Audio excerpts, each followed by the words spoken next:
नमस्कार मित्रों, India and the world segment के इस ताज़ा एपिसोड में आपका स्वागत है। और आज हम बात करेंगे ईरान और इसराइल के बीच में जो एक नई जंग छिड़ गई है उसके बारे में। जैसा हम जानते हैं, जिस चीज़ का डर था सबको वही हुआ कि ईरान ने इसराइल पर हमला किया और उसके जवाब में इसराइल ने ईरान पर हमला किया। तो इससे इस हमले के भारत के लिए क्या इम्प्लीकेशंस होंगे, या भारत पर इसका क्या प्रभाव पड़ सकता है, या क्या भारत के नजरिए से अगर हम देखें तो इस हमले को किस तरीके से देखा जाना चाहिए, ये आज के एपिसोड में हम लोग चर्चा करेंगे। तो सबसे पहले कुछ बेसिक जानकारी मैं आपके साथ साझा करता हूं। जो हमला इसराइल ने ईरान पर किया है, उससे पहले ईरान ने इसराइल पर हमला किया था।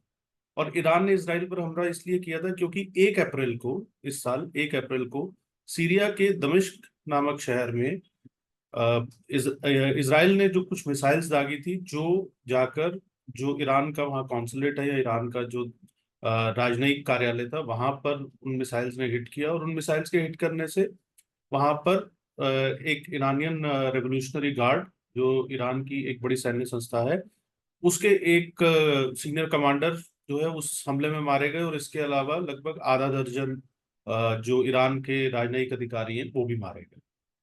तो उसका बदला लेने के लिए ईरान ने इसराइल पर हमला किया। और फिर इसराइल ने उसके जवाब में ईरान पर जो है वो ड्रोन्स और मिसाइल से हमला किया। इसमें एक महत्वपूर्ण बात यह है कि इसराइल ने जो हमला किया है वो इस्फहान नामक जगह पर मूलतः ये हमला हुआ है। ये वो जगह है जहां पर ईरान की बहुत बड़ी मिसाइल्स की फैक्ट्री है। एक ईरान की सबसे बड़ी मिसाइल्स की मैन्युफैक्चरिंग यूनिट है। और असल में इस पूरे जो इसराइल और ईरान के बीच में जो कॉन्फ्लिक्ट हो रहा है, उसमें चीन की एक जो है महत्वपूर्ण भूमिका है। क्योंकि ईरान ने जितने भी हथियार डेवलप किए उसमें चीन की एक बहुत बड़ी भूमिका रही है। हम जानते हैं कि 1979 यानी 1979 में ईरान में एक इस्लामिक क्रांति हुई थी, जिसके बाद ईरान को एक इस्लामिक राज्य घोषित कर दिया गया। उसके बाद इस ईरान में जो वहाँ के धार्मिक नेता थे, उन्होंने हिजबुल्ला नामक संगठन जो है उसको, जो एक टेररिस्ट संगठन है, उसको फंडिंग की। हिजबुल्ला सीरिया के अंदर से इसराइल के ऊपर लगातार हमले करता रहता है मिसाइल्स आदि के माध्यम से। इसके अलावा यमन में हouthis को फंडिंग की ईरान ने।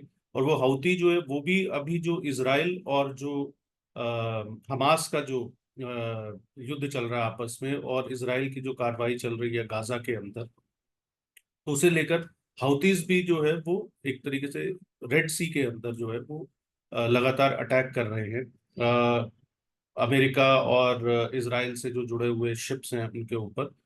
तो ये एक कुल मिलाकर स्थिति है। और हम जानते हैं कि इस पूरे झगड़े की जो जड़ है वो मूलतः पिछले साल अक्टूबर के अंदर, 7 अक्टूबर को, हमास नामक आतंकवादी संगठन ने इसराइल के अंदर हमला किया। उसमें लगभग 1200 लोग मारे गए। और काफी सारे लोगों को उन्होंने, लगभग 250 लोगों को उन्होंने जो है वो बंधक भी बना लिया। उसमें से अभी भी 130 के बारे में कुछ पता नहीं है।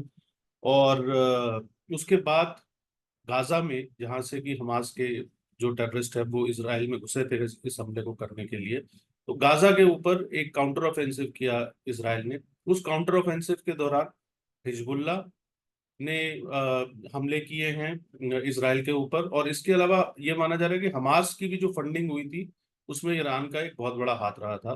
तो इसलिए इस सारी चीज को मद्देनजर रखते हुए इसराइल ने टारगेट किया दमिश्क के अंदर ईरान के जो ऐसे स्ट्रैटेजिस्ट थे या ईरान के जो अधिकारी थे, जो कि शायद हिजबुल्ला और हमास, इस सब को बढ़ावा देने के अंदर जिन जो इन्वॉल्व थे, और उनको टारगेट किया।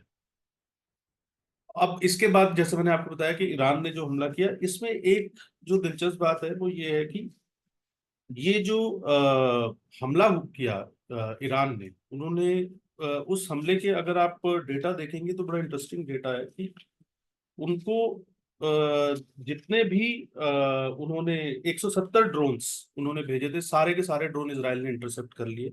120 बैलिस्टिक मिसाइल दागी थी ईरान ने। उसमें से 108 के करीब जो है वो बैलिस्टिक मिसाइल्स को इसराइल के एयर स्पेस में एंटर होने से पहले ही काउंटर कर दिया गया। 30 क्रूज मिसाइल्स थी। ये सारी की सारी जो क्रूज मिसाइल थी, इनको भी इसराइल में एंटर होने से पहले ही रोक दिया गया। इस हमले में ईरान ने जो हथियार इस्तेमाल किए थे वो चीन की टेक्नोलॉजी से बने हुए थे, और इनमें से ज्यादातर जो मिसाइल्स या ड्रोन्स थे वो एक तरीके से आप कह सकते हैं कि या तो इसराइल की एयर स्पेस तक पहुंच ही नहीं पाए और लक्ष्य से बहुत दूर थे। और ये एक क्लियर कट बात सामने आई कि जो चाइनीज टेक्नोलॉजी है वो एक बुरी तरह से फ्लॉप हो गई, बुरी तरह से फेल हो गई।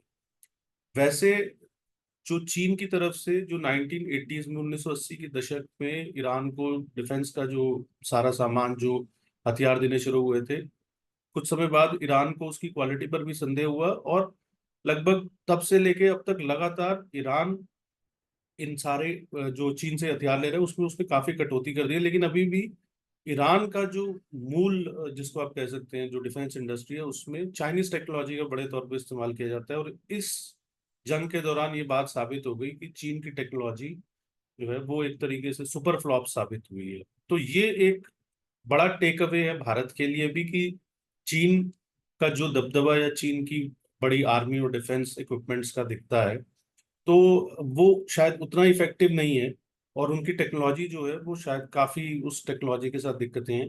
इसलिए जो दूसरे देश, कई अन्य देश हैं जो चीन से डिफेंस इक्विपमेंट को इंपोर्ट करते हैं, खरीदते हैं, उनके लिए भी ये एक बहुत बड़ा सबक है।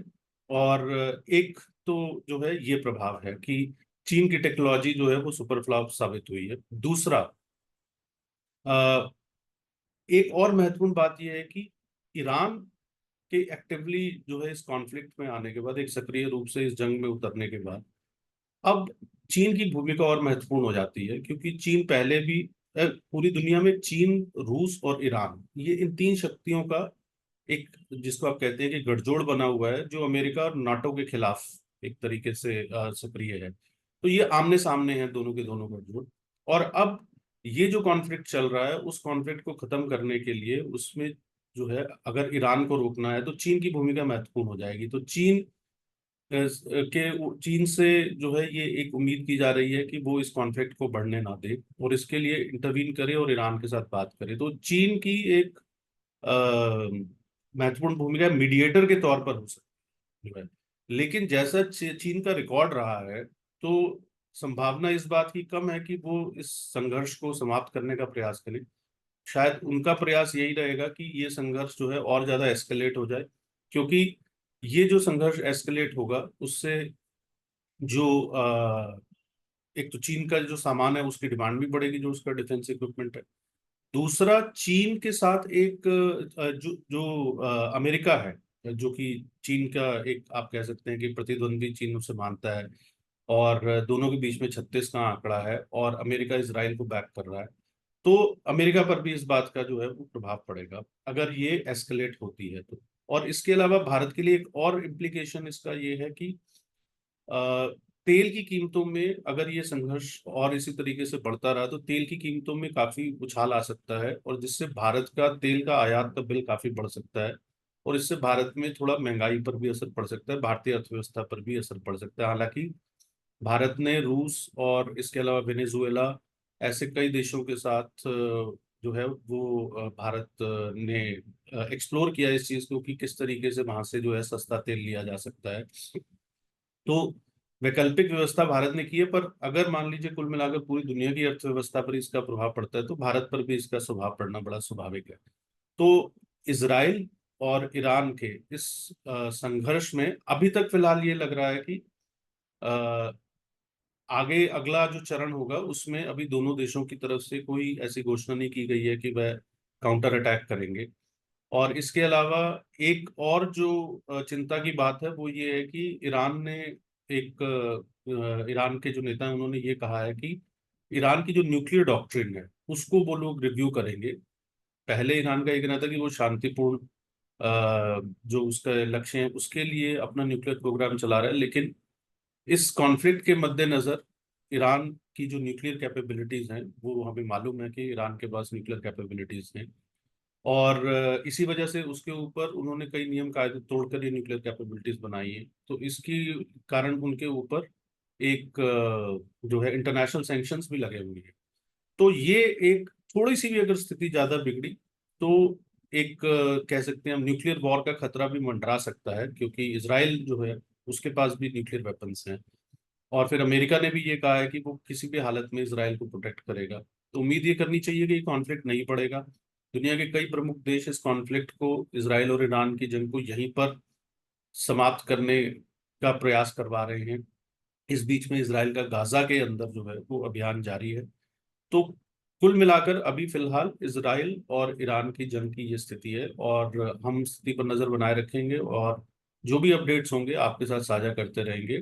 और वीडियो अगर आपको अच्छा लगा हो तो इसे आप शेयर करें, लाइक करें और चैनल को सब्सक्राइब करें। बेल आइकन दबाएंगे तो नोटिफिकेशन आपको मिलेंगे नए वीडियोस जो भी अपलोड होते हैं उसके। इंडिया एंड द वर्ल्ड के इस सेगमेंट में फिलहाल इतना ही। अरुण आनंद को भी इजाजत दीजिए, और जल्दी मिलेंगे एक नए एपिसोड के साथ, जिसमें कि जियो पॉलिटिक्स में या दुनिया के अंदर जो भी घटनाएं हो रही हैं और भारत के संदर्भ में उसकी जो है वो क्या महत्व है, तो भारत को उसे किस तरीके से देखना चाहिए, भारत पर उसका क्या प्रभाव पड़ सकता है, इस विषय पर चर्चा करेंगे। और फिलहाल के लिए इतना ही। नमस्कार।